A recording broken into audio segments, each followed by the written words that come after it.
Squid Game Season 2 is a twisty, blood-soaked riot, and one of the best shows of 2024. Back in the fall of 2021, the first season of Squid Game, Wang Dong-hyuk's unbelievably bloody, deliciously satirical and frequently silly South Korean thriller became a global phenomenon. Within a month, it was a critical darling and Netflix's most popular show of all time, watched by a staggering 142 million households, and has since gone on to inspire countless Halloween costumes as well as incisive op-eds on class and predatory capitalism, sweep up an impressive haul of Emmys, Golden Globes, SAG and Critics' Choice Awards, and birth a spin-off competition series, Squid Game: The Challenge. An English-language adaptation produced by David Fincher is reportedly in development, too. All this in mind, devising a satisfying follow-up to the original 9-part romp that kicked off this now ever-expanding franchise, after an excruciating, more than 3-year-long wait, no less, was always going to be an impossible task. That first season introduced us to this candy-colored, ultra-violent world and the devilish pleasures it held, had us falling in love with its characters before having the rug pulled from under us, and provided twists that, at least at that point, we would never have seen coming. Now, as viewers return to the show, with far more knowledge about the rules of this particular universe and more skepticism in regards to its characters, how can it possibly replicate that original magic?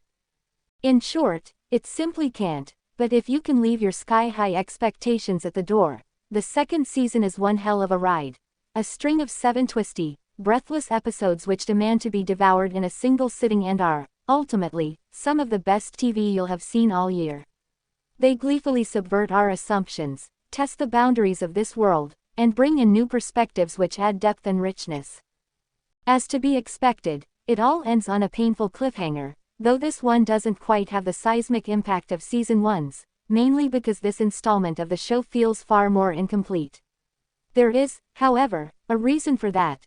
This is essentially the first of a 2-part follow-up, with a third and final season landing on the streamer in 2025, far sooner than we had any right to hope.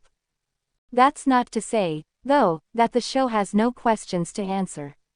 The performances in it are compelling across the board.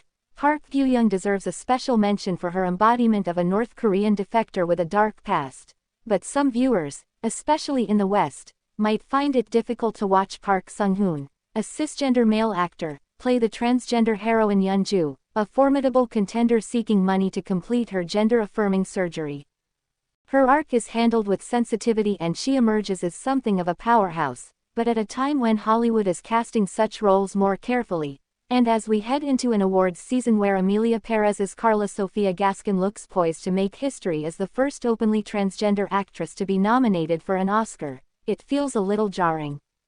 It should be said that for such a high-profile Korean drama to spotlight a trans storyline, in a nation where same-sex marriage is still not legally recognized, where trans people can't serve in the military, and where there are significant barriers to accessing gender-affirming care, is significant in itself, though for many, this will be a sign that we still have a long way to go on this front.